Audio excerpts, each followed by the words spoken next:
सहनावतु सहनौ भुनक्तु सह वीर्यं करवावहै तेजस्विनावधीतमस्तु मा विद्विषावहै। ॐ शान्ति शान्ति शान्तिः। ॐ पूर्णमदः पूर्णमिदं पूर्णात् पूर्णमुदच्यते पूर्णस्य पूर्णमादाय पूर्णमेवावशिष्यते। ॐ शान्ति शान्ति शान्तिः। श्रुतिस्मृतिपुराणानाम् आलयं करुणालयं नमामि भगवत्पादं शङ्करं लोकशङ्करं शङ्करं शङ्कराचार्यं केशवं बादरायणं सूत्रभाष्यकृतौ वन्दे भगवन्तौ पुनः पुनः। ईश्वरो गुरुरात्मेति मूर्तिभेदविभागिने व्योमवद्व्याप्तदेहाय दक्षिणामूर्तये नमः। ॐ भद्रं कर्णेभिः शृणुयाम देवाः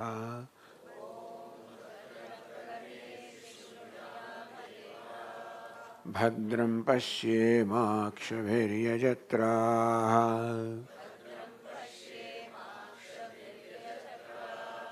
स्थिरैरङ्गैस्तुष्टुवागुंसस्तनूभिः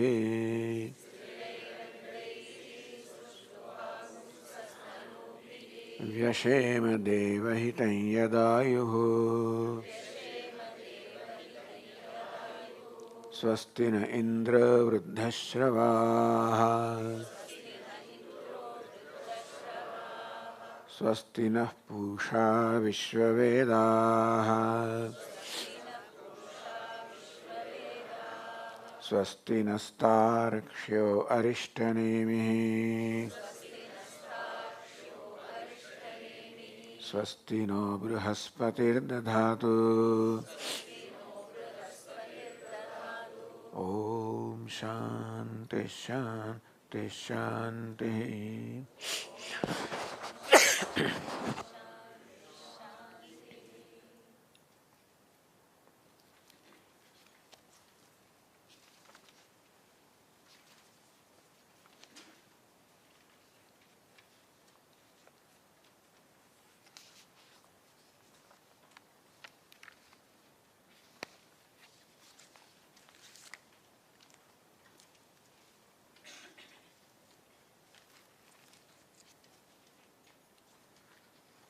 द्वे विद्ये वेदितव्ये इति हयस्मत् ब्रह्मविदो वदन्ति. The teacher said to the disciple Ashvalayana, or rather Shaunaka, Dve vidye veditavye, two forms of knowledge we should gain. Itaha yasmat brahmavido vadanti, the knowers of Veda, this is what they say, that we should gain knowledge of these twofold objects, subject matter, parachaiva, aparacha.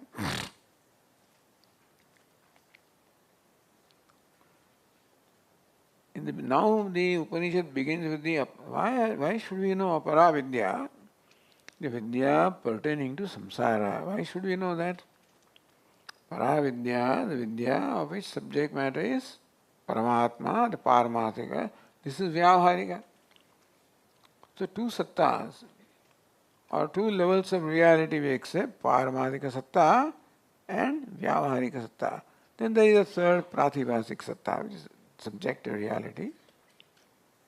So this is objective reality called Vyavaharika satta. There is absolute reality called the Paramathika satya. There is a subjective reality, like in the dream, which is our own subjective reality, the Pratibhasika satta. What we want is to know and identify with the Paramadika Satta, the absolute reality. Because that happens to be our nature. The Paramartha, the Paramatma, fortunately happens to be our nature. And only Upanishads reveal this. This is unique about the Upanishads, which say that ultimate reality, Satyam, Ishvara, Paramatma, Brahma, is you. We are not interested in other systems, but then they think that Ishvara is in heaven and things like that, where the basic duality between Jiva and Ishvara is accepted. Vedanta says, no, you are not separate from Ishvara. Ishvara is your very nature. And you have to know this reality. It's not enough that you are Brahman, but then you should know that you are Brahman. You know the 10th man story. It's not enough that he is the 10th man. He should know that he is 10th man. Otherwise, he keeps searching for the 10th man. So we keep searching for happiness. We keep searching for Ishvara. Happiness ultimately means the same thing, not knowing that what we are searching for is our own essential nature.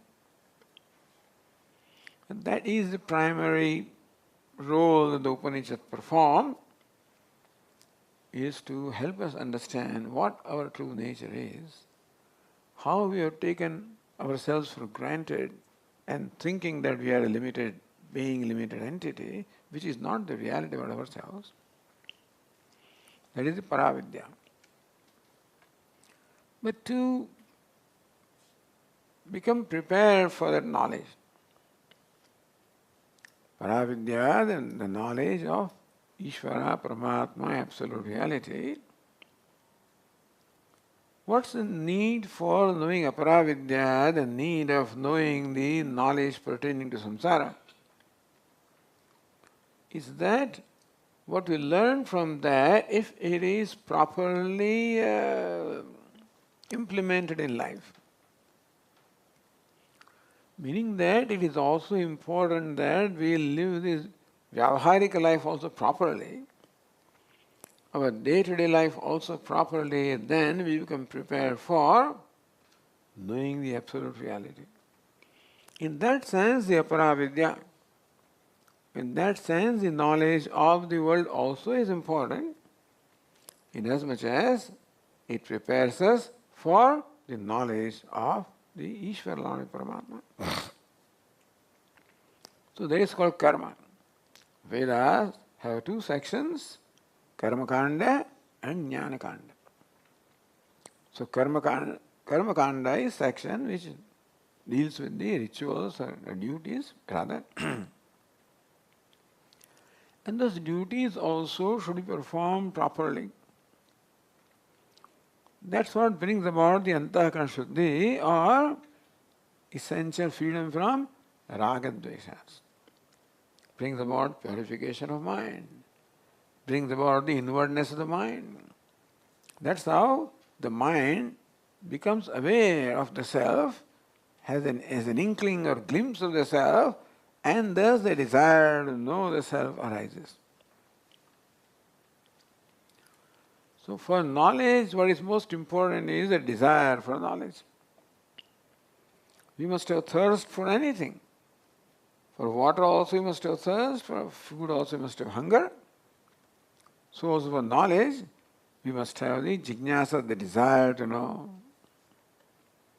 And that desire has to arise in our mind. Then the pursuit of knowledge becomes more meaningful. How would that desire arise? By living life in a prescribed manner, living the worldly life in a prescribed manner, the Aparavidya. That prepares us for the Paravidya. So Paravidya is the karma kanda. The duties in the day-to-day life that you perform. And if they are done well, then they prepare us for the Paravidya or for the knowledge of Paramatma. Therefore, the next mantra that we have selected,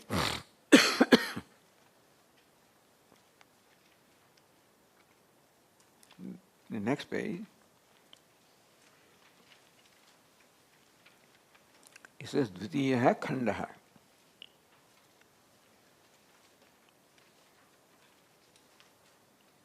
On the left hand side.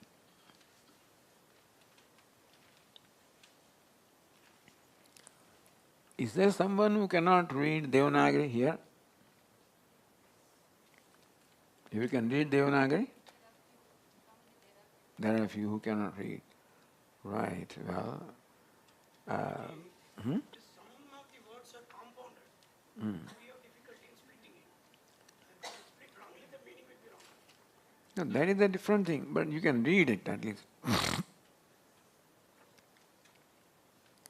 Yeah, we have not given you the transliteration, so those who cannot read Devanagari are at a disadvantage, but all right.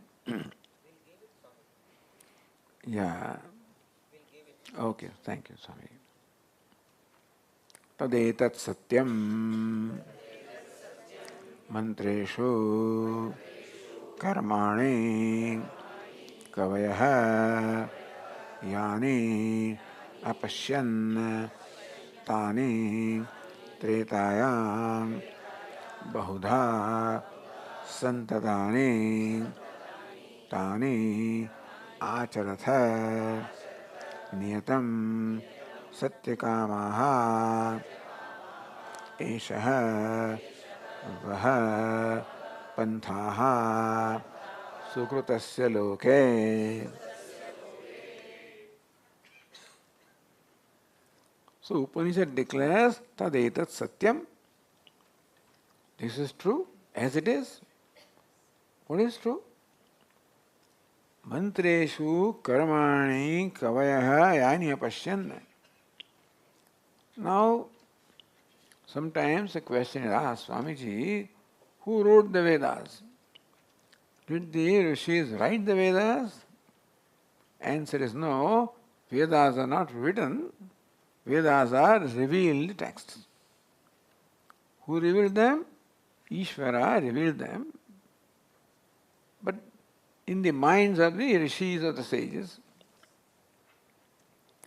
So Rishis were those who devoted their life to austerities and penance and worship and meditation. Therefore, they attained a state of mind which was very subtle, and therefore they could find the same frequency with the mantras, it is said, are ever existing. And the Rishis were able to synchronize with them, with the penance and with the tapasya, austerities. The Rishis were able to attain a state of mind wherein they could sense those mantras which are already there. And that's how we may say that those mantras occurred in the mind of the Rishis. So Rishis are called the seers of mantra. And that is what is said here, tadetat satyam. That this is true. Meaning that, O disciples, O people, may you accept this as true. Upanishad itself says, what is it? Mantreshu karmani kavayah yani apashyan. Kavayah, the wise, the sages. Apashyan, saw. Mantreshu, in the mantras. Karmani, the rituals. See, Karma Kanda section of the Veda also consists of mantras where the primary subject matter is rituals, karma. So they are also revealed to the sages, and sages in turn reveal them to us. So here the passage says that Karmani kavayah yani apashyan. The kavayah, kavi here means the wise person. Kavi ideally means the one who knows all the three periods of time, past, present and future. But here, Kavis will mean, here let us say the wise people. So, discovered in the accompanied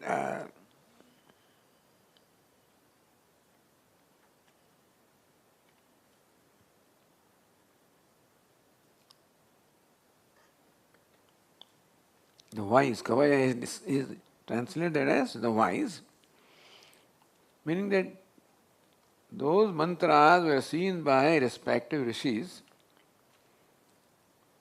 where the karmas were revealed to them. A number of rituals are there in the Vedas, and different rituals were revealed to different rishis.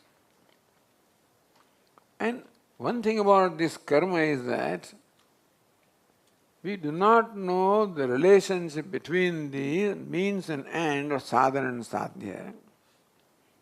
The karma or a ritual is a means called sadhanam. And the result that you will get is called the end called sadhya.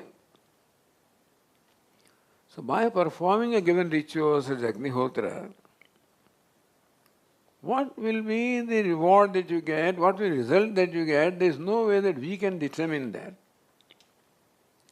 So the ritual is a fire ritual.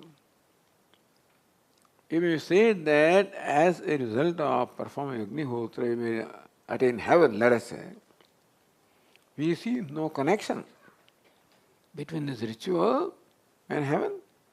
Meaning that we do not see the connection between sadhya and sadhana, the means and end. So that is where the scriptures are required. They tell us that if you perform this ritual, you attain that result. That's what they say. So what? That's why he says, it is true. Hey, O human beings, accept that in all faiths. Have Shraddha. Have Shraddha or the trust in this sadhana sadhya that the rishis have revealed that by performing such and such ritual, you will attain such and such result, that it is true. As though the Veda is guaranteeing you that whatever is revealed as the end for a certain means is true, meaning that have Shraddha or trust in them. Because before performing and doing anything, and particularly before performing a ritual, Shraddha or the trust is very important. If you are told that if you recite Hanuman Chalisa 100 times, then you get this outcome, Vishnu Sahasranama so many times, this outcome. And there are so many things that are told to us. You know we are verifying unless you do that, and you don't know unless you are sure about it. So this is called Shraddha. The trust in what you are told by the learned people, by the wise people, by the rishis. So Upanishad says, O people, have trust in what the Vedas are telling you in terms of the means and end as to what outcome will you get by performing what ritual. Second line is Tani Acharata. Therefore, you perform those rituals. Niyatam, as specified, Satyakamaha, being desirous of the result of the action. So if you want these worldly benefits in your life, and essentially everybody wants, as we are growing up then, we naturally have a lot of ambitions, a lot of fascinations and temptations we are there because we observe the society, we observe the elders, observe the parents, etc. And we see all of them give value, the wealth and name and fame and power are all valued by the whole society. In those days, heaven. So this is world and the other world. The other world also is described as number of kinds of heavens. So in the Vedic times, this was the culture. where people grow up with the idea of heaven. And therefore, this lifetime essentially was spent in doing what was required to prepare for heaven so that after death I will get a place in heaven and then I will be happy. So very often people sacrifice this life in performing rituals, because performing rituals means what? Every day, they say all you do is nothing but you inhale smoke, that's what it is. So this kind of pain you undertook here in the promise that you will get Swarga. You could not perform this ritual unless you had Shraddha, that by doing this you will get that outcome. So Upanishad says, may you have the trust in the result that is promised by a given ritual, because that is done by the wise. They have seen there in their wisdom that this ritual will give this outcome, so you accept that and perform the ritual. Satyakamaha santaha, being desirous of the outcome. So one important requirement for performing a karma is that you must be interested in the outcome of that karma. You perform Agnihotra karma, suppose it gives you heaven, you must be interested in heaven. Then only you can perform that karma, meaning that you must have the desire for the outcome that a given karma gives, and then perform the karma. You are performing Agnihotra karma, what will you get? I don't know. Will you get something? I don't know. Meaning that if you have no Shraddha like this, then it's better don't do that. Agnihotra karma, I know that I will get heaven. After performing this karma properly, I will reach heaven. If you have that trust, then do that. Meaning that Shraddha is one of the important ingredients in performing any karma. The day-to-day activity of cooking, for example. Shraddha, that khichdi will turn out all right. Whether it does or does not is a different thing, but that Shraddha must be there. Sometimes they prepare, some new things, some new sweets to please you. Swami, tell me, what is this? Now that becomes a big mystery, What is this? They meant to do something and what turned out was something else. This happens very often, particularly when girls are learning, in their cooking classes, and they come home and those experiments are done at home, and she wants to feed her brother, and I'm going to make some new thing. So how do you think this? How is this a dish? So I first question, who has made it? If sister has made it, then let me think about it. Mother has made it, I'm all right. Just to, tease them. But the thing is that we don't know how it will be. But you cannot perform a karma unless you have the trust that it will bring about a desired result. Therefore, have trust in the results that are promised by the karma and perform them. Eshava pantha sukrutasya loke. If you are desirous of the prosperity, abhyudaya, two kinds of prosperities are there: the worldly prosperity, material prosperity, and spiritual prosperity. The material prosperity is called abhyudaya. Spiritual prosperity is called nishreyasa. Abhyudaya, nishreyasa. One is swarga, other is moksha. Swamiji, why doesn't the scripture tell you to, that perform action for moksha? Says nobody has, moksha is not something that is very commonly desired by people. Nobody has a value for that. As Lord Nrsimha appeared and killed that Hiranyakashipu, and the devotee Prahlada went and prostrated to him. So Lord Nrsimha said to Prahlada, come, I'll take you to Vaikuntha. Vaikuntha is the highest place you can go to, and for all Vaishnavas desire that. So Prahlad was happy. Lord, with one condition, that you should allow my friends also to go with me. Lord, I will do that, except that your friends should agree, So Prahlad said, sure. He thought, who will not want to go to Vaikuntha? Come on, let us go to Vaikuntha. What is Vaikuntha? Vaikuntha is the highest abode. Well, that can wait. We still have to do things in the world, We have to make fun here, and then we'll go to Vaikuntha.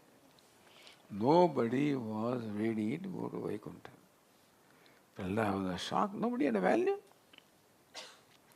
So if you offer moksha, nobody has a value. Right now, a person has a value for what is valuable to that person. And therefore, usually pleasure, artha and kama are the most valuable things. Therefore, all these rituals are for artha and kama, based on dharma. Dharma means doing what the Vedas say is called dharma. Now, if you perform active action in keeping with the prescription of dharma, Vedas, that's dharma, then you get. So, oh people, you want this artha kama, you want swarga, then perform these rituals. No, Vedas themselves say that. And next words criticize the very people.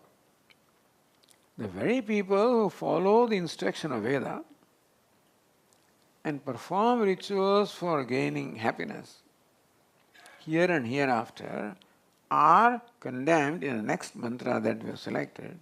Let us read that.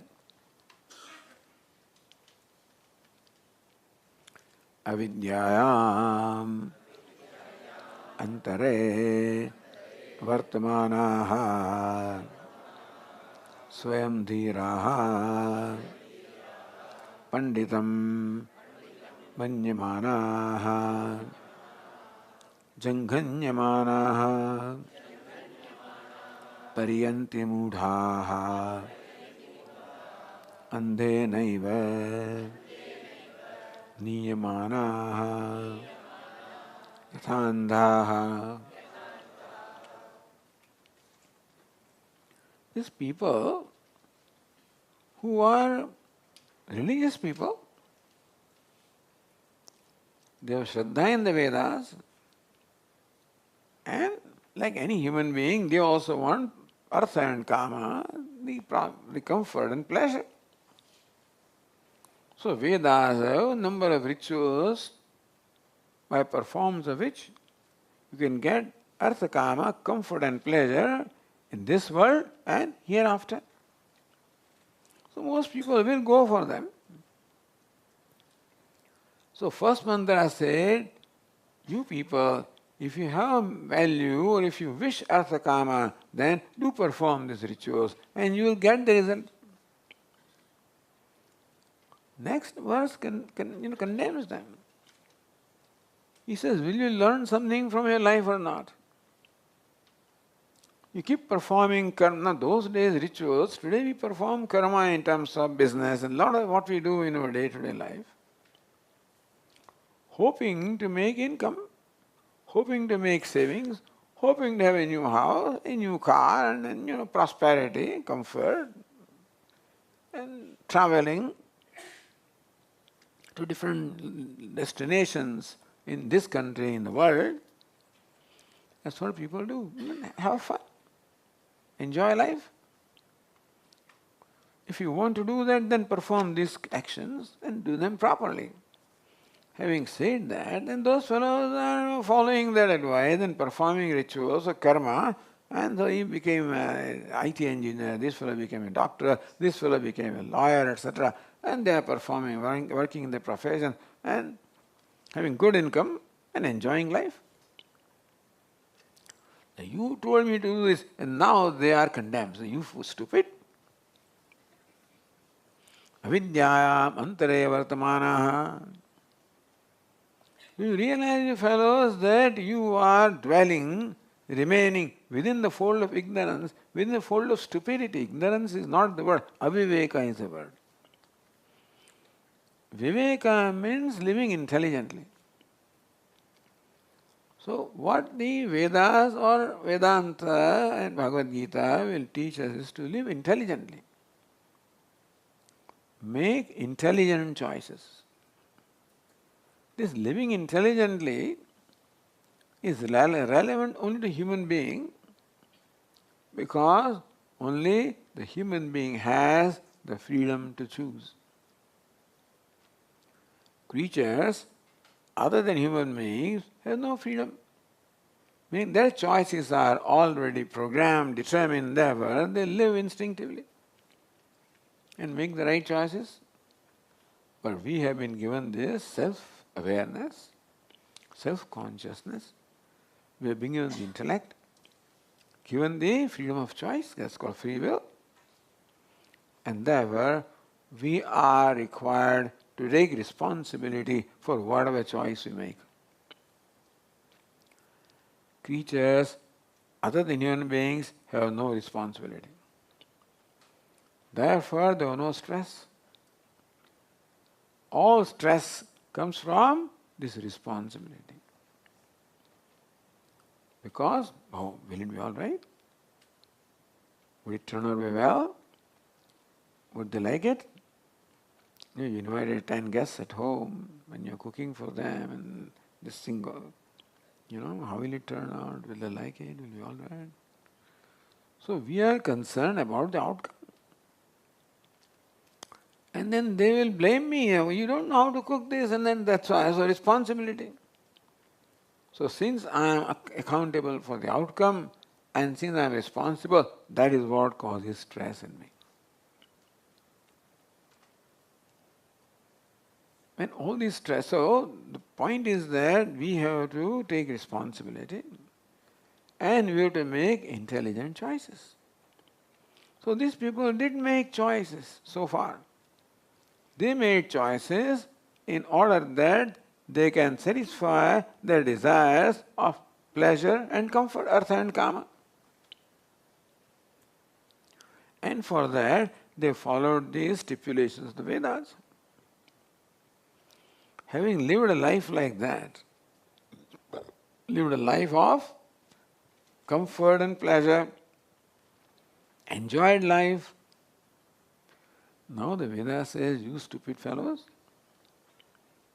avidyayam antare vartamanaha, you are remaining within the fold of ignorance. Do you realize that this is a life of ignorance?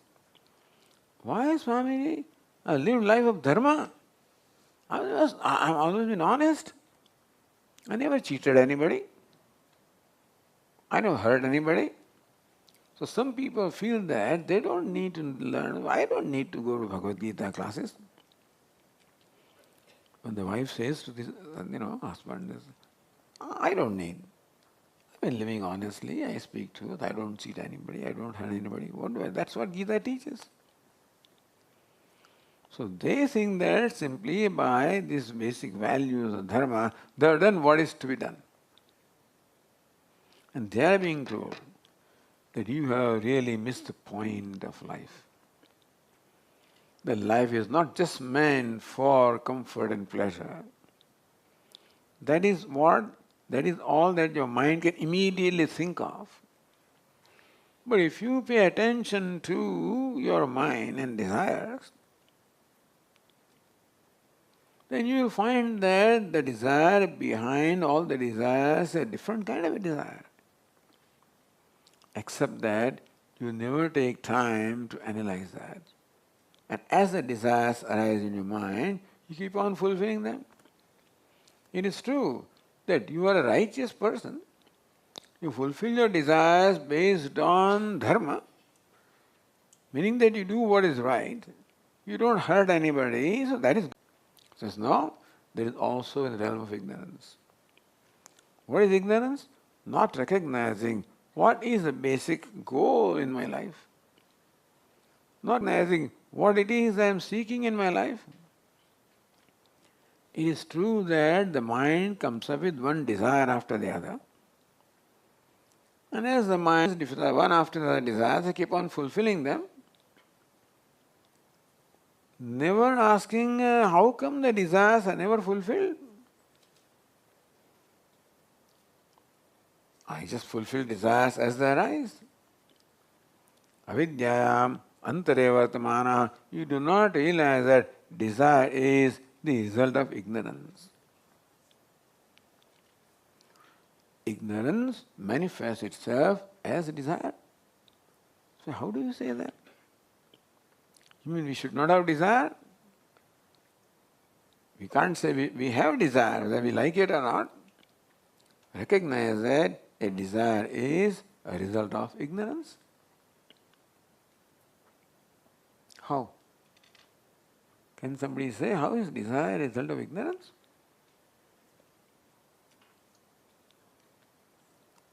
Vedanta teaches that a desire is a result of ignorance. How?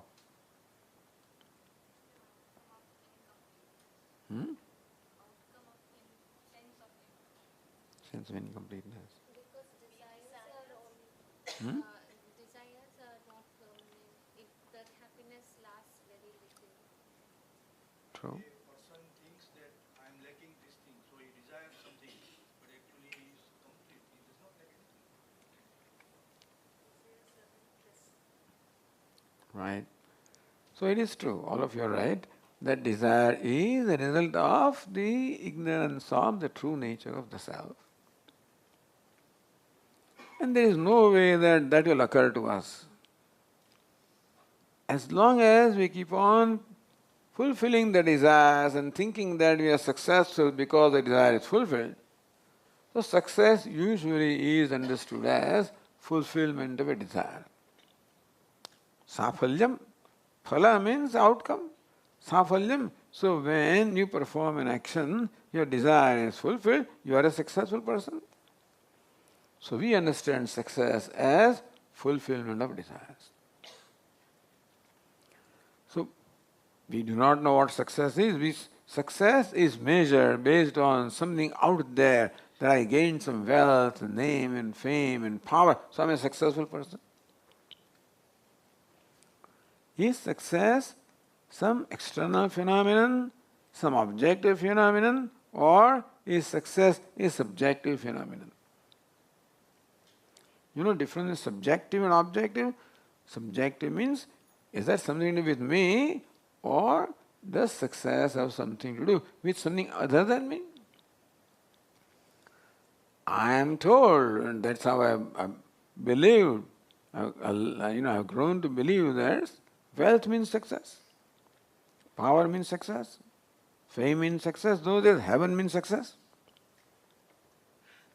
So everybody wants success. They perform actions for heaven, power, whatever.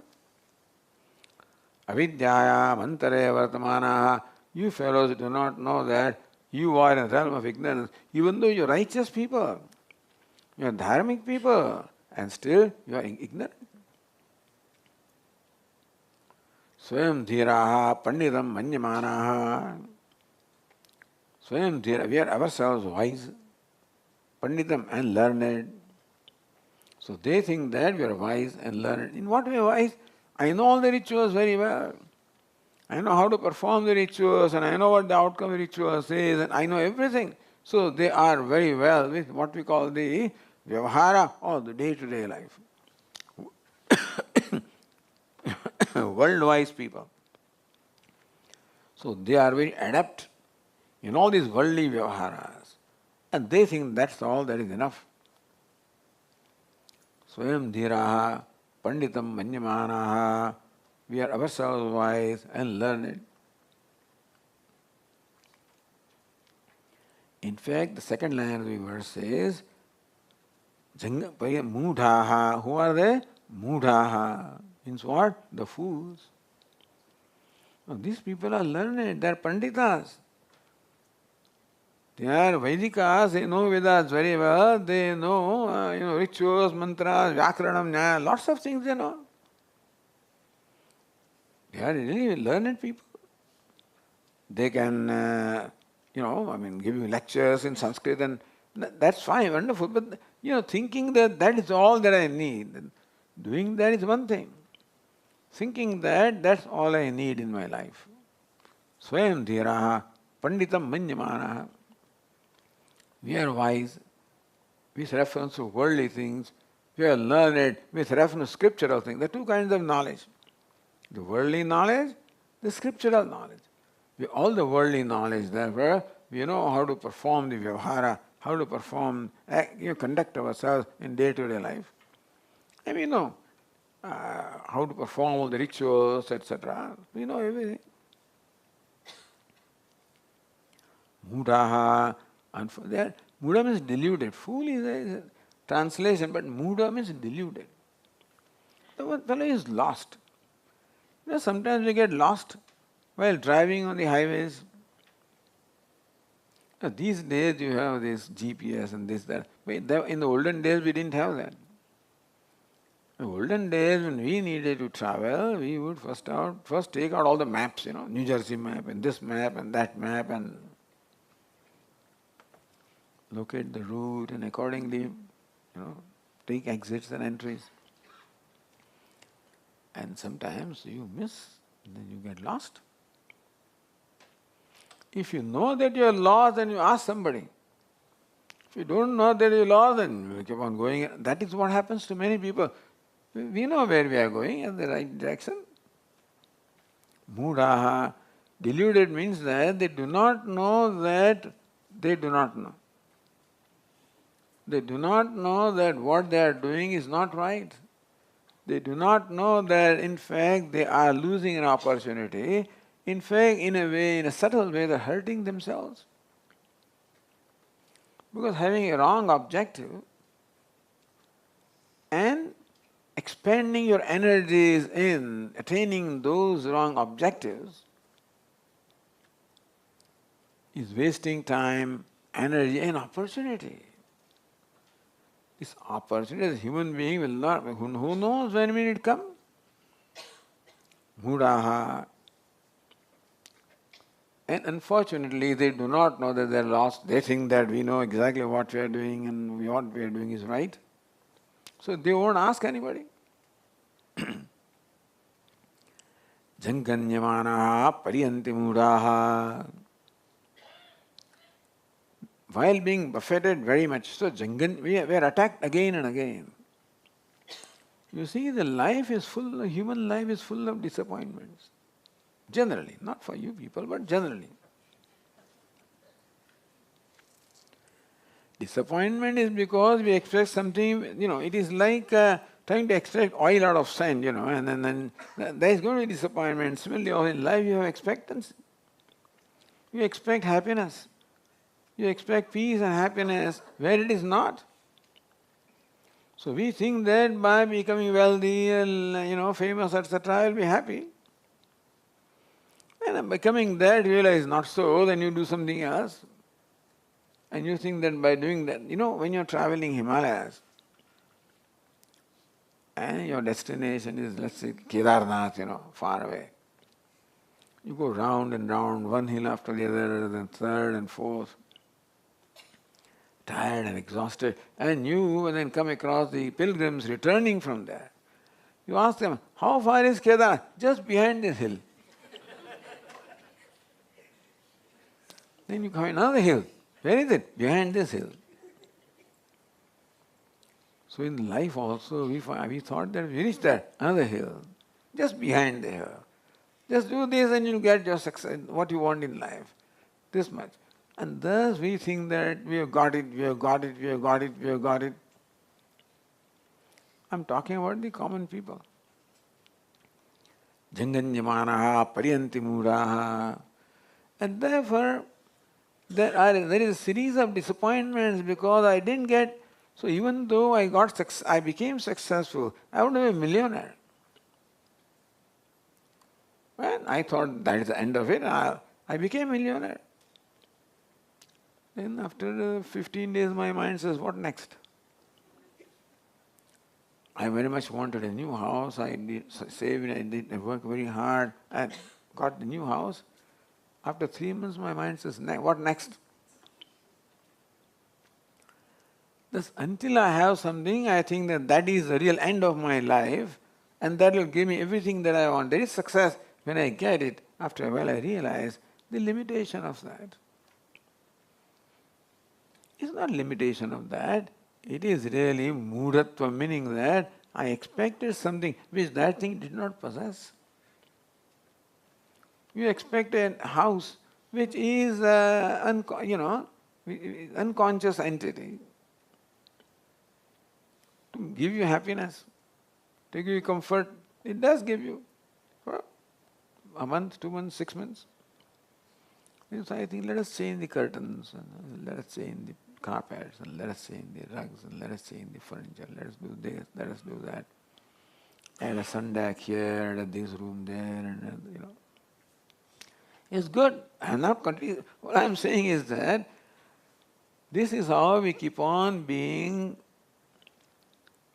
affected by or being assaulted by variety of difficulties, variety of problems in life, because nothing comes easy. Any kind of an achievement always requires struggle.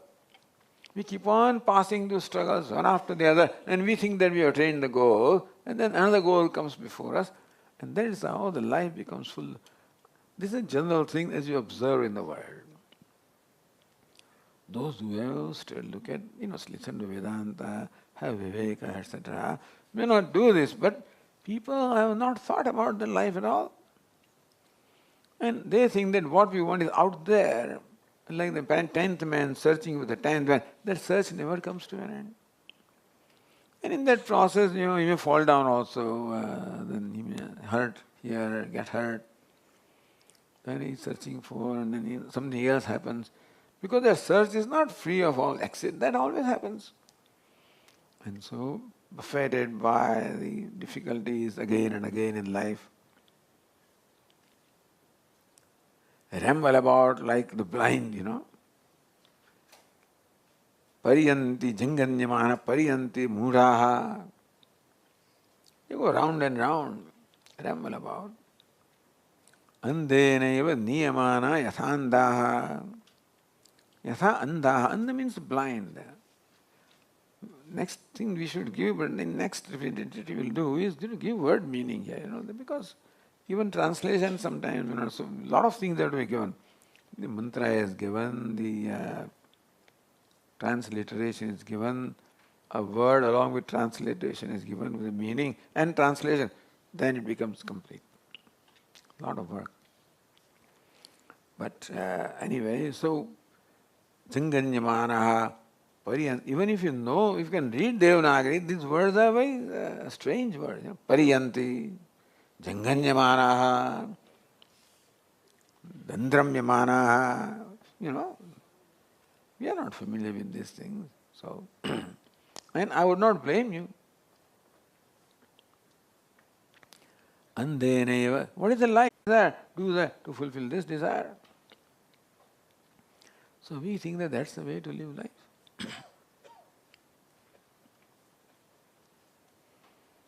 And therefore, how should the life be? So next mantra tells us, let us read the mantra.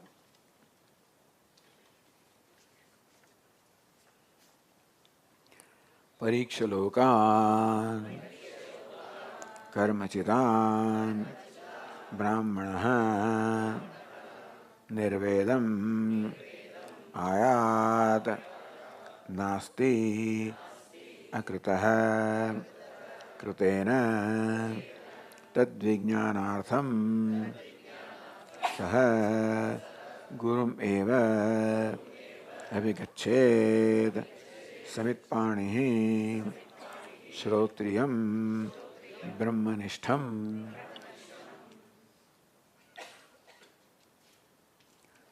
Pariksha lokan karmachitan.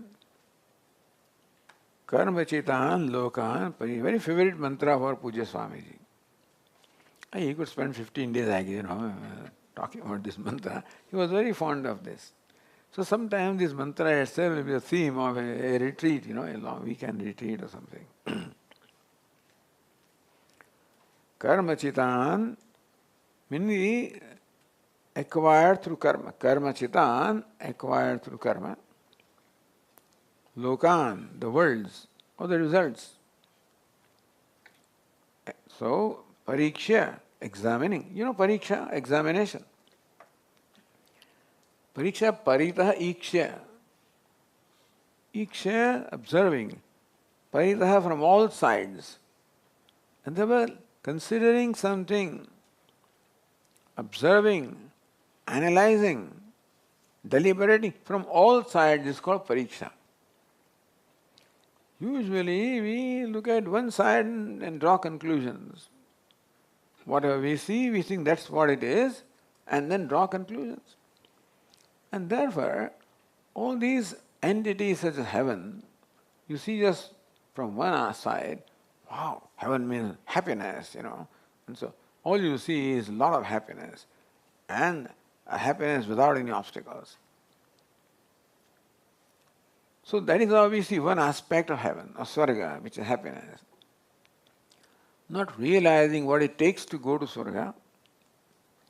How long can you be in Swarga? In Swarga also, what is the nature of life? Now, our Puja Swamiji would make fun of that. This fellow, went to heaven. Very religious person, attended so many satsangs and went to heaven. And he looked around. After a while, Bhagavan is there. He said he had darshan of Bhagavan. Then after a while, he said, okay, now what next? So he looks around, He finds his neighbor. This fellow is here. He has done all kinds of miserable things in his life, and how come he is here? He is a fatfatwala, In Delhi, fatfat means a rickshaw. But a special kind of rickshaw driven by motorbike. It says phat, phat, phat, phat, phat, phat, phat, phat. So it's called fatfatwala. And the way this fellow drives, in Delhi or come to Ahmedabad, then you will know what it is. The way they drive, you have to close your eyes and you just surrender yourself to Ishvara. And say Ram, Ram, Ram, Ram, Ram, Ram. The destination comes, thank God. So this Fatfatwala was such that every passenger who used to ride in his vehicle, the way he started, immediately that fellow closed his eyes and remember Bhagavan. In that sense, this Fatfatwala encouraged, or I should say, became instrumental in hundreds and thousands of people remembering God.